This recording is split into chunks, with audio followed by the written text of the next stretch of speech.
Hey guys, welcome to our channel, and in this video I'm going to show you how you can actually download Epic Games on your PC or laptop. So first you have to simply search for Epic Games here.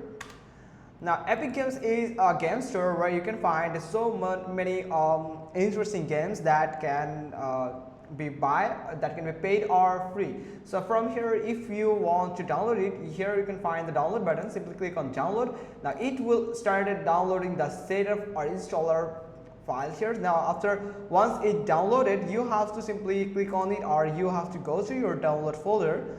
So let's wait until it downloads.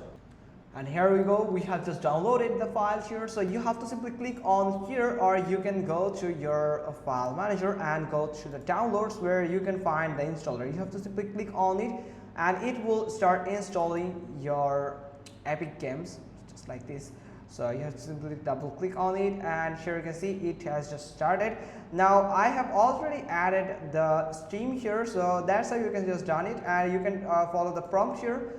So just like this, you can follow the prompt that are actually appeared on your screen, and you can log into your this Epic Games account and you are good to go. Hope you got this. If so, then give us a thumbs up. Don't forget to subscribe our channel, and thanks for watching. Till next time.